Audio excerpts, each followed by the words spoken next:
bro dan sis, coba tebak siapa yang balik lagi? Halo semua, balik lagi sama gue Sultan Diko. Hari ini kita bakal bahas cerita horor paling seram yang pernah gue denger. Tapi tunggu sebentar, gue kayak denger sesuatu di belakang.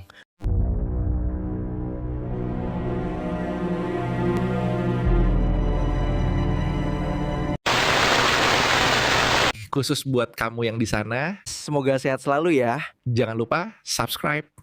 Siap lanjut ke chapter berikutnya.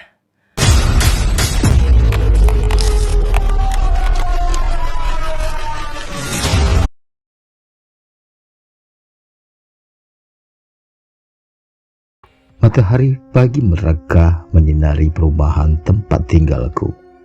Suara azan subuh berkumandang memecahkan keheningan.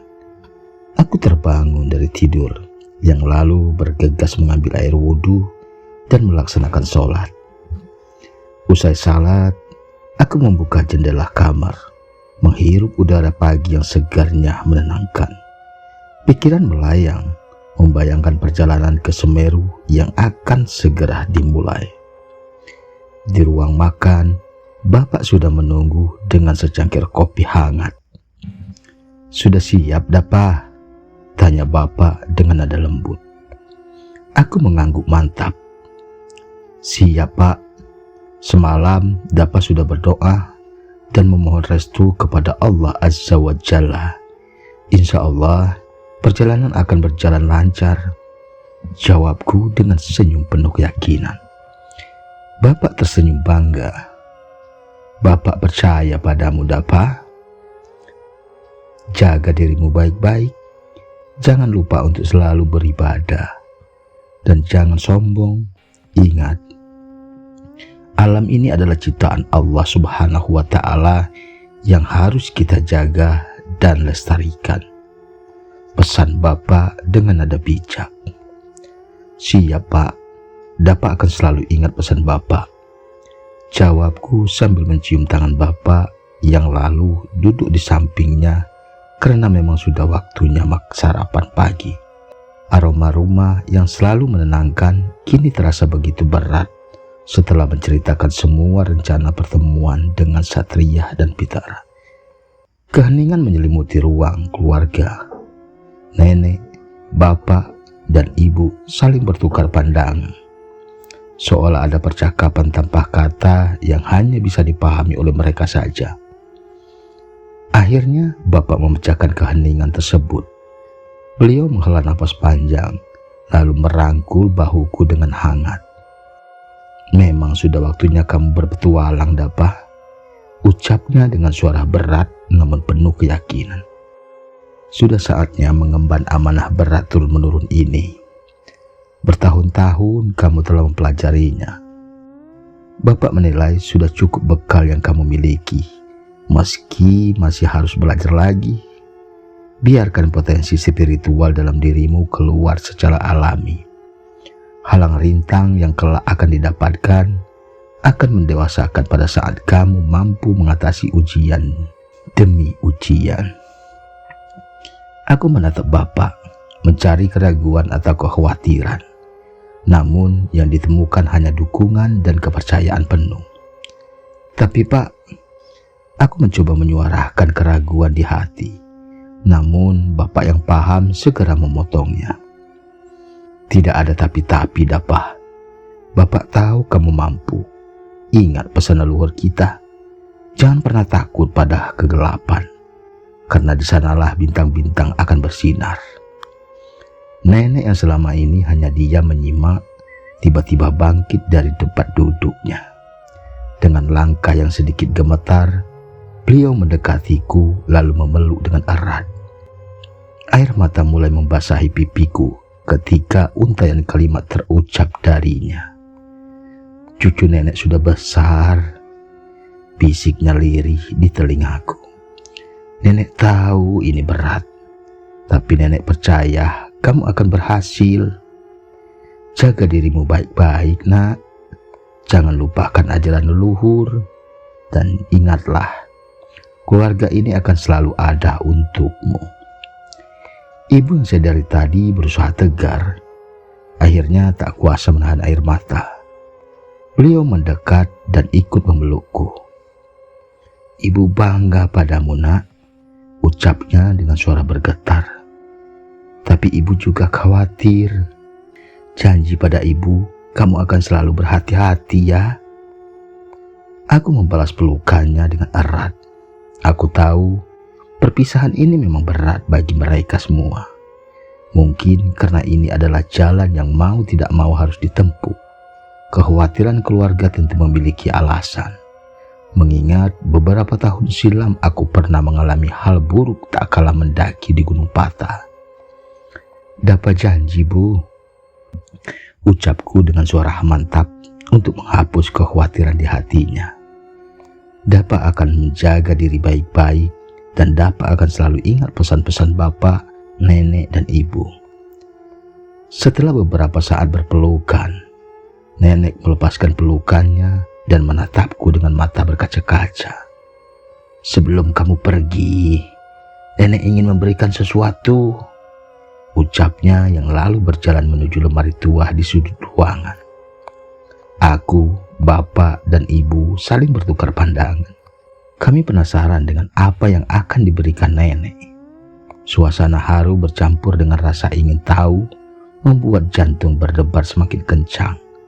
Apa yang sebenarnya disembunyikan oleh keluargaku selama ini? Tualangan seperti apa yang akan dihadapi di depan sana? Semua pertanyaan itu berputar-putar di benak, membuat semakin tak sabar untuk segera memulai perjalanan. Nenek membuka lemari tua itu dengan perlahan. Derit engselnya memecahkan keheningan yang kembali menyeliputi ruangan.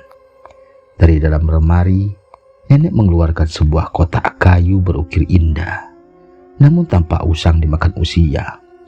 Kotak itu terlihat sangat tua, mungkin seumuran dengan nenek sendiri. "Ini adalah pusaka keluarga kita, Dapa," ujar nenek sambil menyerahkan kotak itu kepadaku. "Di dalamnya terdapat benda yang akan membantumu dalam perjalanan nanti." Aku menerima kotak tersebut dengan kedua tangan. Kayunya terasa halus dan dingin ketika tersentuh telapak tangan. Ukiran-ukiran di permukaannya menggambarkan motif-motif yang asing bagiku, seolah berasal dari peradaban yang telah lama hilang. "Apa ini, Nek?" tanyaku dengan nada penasaran. Nenek tersenyum misterius. "Buka saja, Nak. Kamu akan tahu sendiri." Dengan hati-hati, aku membuka kotak tersebut. Di dalamnya ditemukan sebuah kalung dengan leontin berbentuk mata. Sepertinya leontin ini terbuat dari batu akik berwarna biru tua, dengan pupil mata yang tampak bersinar redup. "Ini?" Aku tertegun. Rasanya ada kekuatan aneh yang terpancar dari leontin tersebut. "Itu adalah mata leluhur," jelas bapak. "Kalung itu akan membantumu melihat hal-hal yang tidak bisa dilihat oleh mata biasa. Ia akan membimbingmu dalam kegelapan dan melindungimu dari bahaya." "Tapi bagaimana cara menggunakannya?" tanyaku yang masih terpukau dengan keindahan dan kekuatan kalung tersebut. "Cukup kenakan kalung itu dan biarkan ia menyatu denganmu," jawab nenek. "Ia akan aktif dengan sendirinya saat kamu membutuhkannya." Aku mengangguk, lalu memasang kalung tersebut ke leher. Saat leontin itu menyentuh kulit, benar saja aku merasakan sensasi aneh, seolah ada energi yang mengalir ke seluruh tubuhku.